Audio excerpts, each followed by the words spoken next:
Hey guys, it's Klutch here today, and today I wanted to talk more about how to properly spend your gems than to just commentate over a video. I'll have some live gameplay going on in the background, but I mainly wanted to talk about how to properly spend your gems.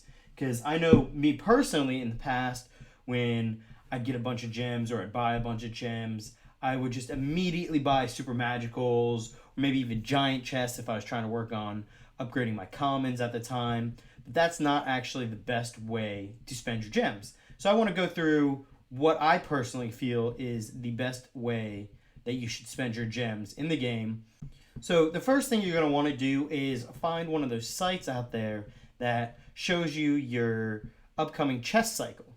Because personally, I feel like the best way to spend your gems is to constantly open up and get silver chests and just run through those while you're playing, never have an empty spot. And if you do the math, opening up a bunch of silver chests is about the same cost as it would to get a giant chest. And if you look in the card or the chest cycle rotation, the amount of silver chests that it would take in between your giant chests is roughly the same amount of gems as just buying a giant chest. So on top of getting a giant chest, you get all the free cards inside those silver chests as well, and all the gold as well. And every once in a while in silver chests, as you guys have seen, you get an epic as well. So you have better chances at getting more cards, better cards, you get more gold, instead of just buying that one giant chest. And if you're going to go ahead and buy, let's say, a super magical chest, the math on that is even more ridiculous. By the time you would spend the amount of gems opening silver chests that you would just buying one super magical chest, you can go through your entire chest cycle and get all those giant chests, those magical chests, maybe even a legendary chest, and your super magical. On top of all that, you'll also be getting every single card and piece of gold that you normally would in opening up all those silver chests. And me personally, I'll usually save the gold chests for when I'm sleeping or when I'm not able to play. That way those can open up and I don't have to spend as many gems on opening the gold chests versus just opening the silver chests.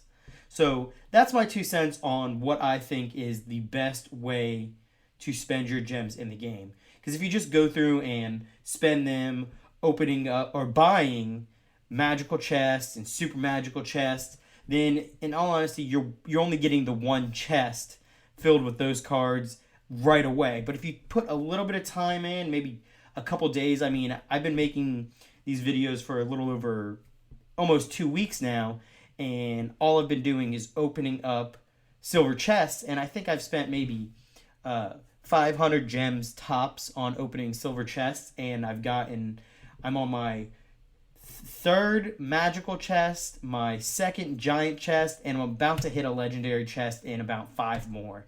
I mean, if that alone doesn't tell you how ridiculous it is, for the price of one giant chest, I've gotten all these just by opening my silver chest and kind of speeding along my chest cycles.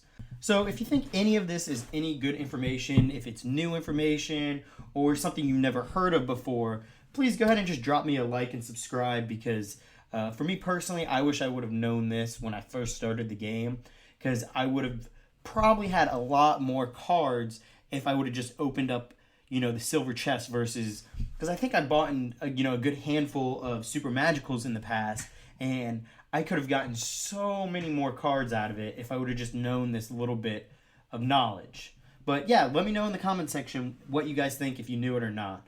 Alright, so getting into this battle, we're playing against a Zap Bait deck. This guy's pretty good with it. He's keeping me kind of all over the place. Luckily, he can't one-shot our fire spirits, so it kind of keeps him on his toes. He can never just kind of leave them alone. Luckily for me, he keeps... instead of spreading the goblins out, he puts them right in front of the tower, so I can use my ice spirit to freeze them while my fire spirits go off and do a little bit of damage on his tower. He is going to keep splitting his goblin gang, so I'm going to put my executioner on the same side as his miner and my ice wizard to distract his goblins. That way he can only get minimal damage on my tower, and I'll be able to put my miner on his to start chipping away. He's going to drop the Skarmy, so I will zap that so all my troops can attack his tower.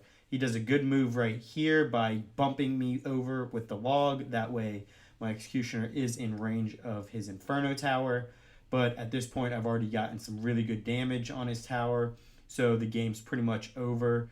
Here I'll use my Furnace and my Ice Wizard to take out the Goblin Barrel and his Miner. He did get a good amount of damage on my tower, but with 30 seconds left, as long as I play some solid defense and keep up with the offense like that, predicting what troops he's going to put on top of his tower to guard from my Miner, I should have this game in the bag. Now, I already got his tower, and I'm going to go ahead and put multiple Furnaces down along with my Executioner, and at this point, it's good game. There's not much he can do. I hope you all enjoyed my video, and please let me know what you think about my how to properly spend gems in the game. I really would like to know what you guys think on it. If you enjoyed the video, just go ahead and drop a like and subscribe, and I'd like for you guys to all have a wonderful day.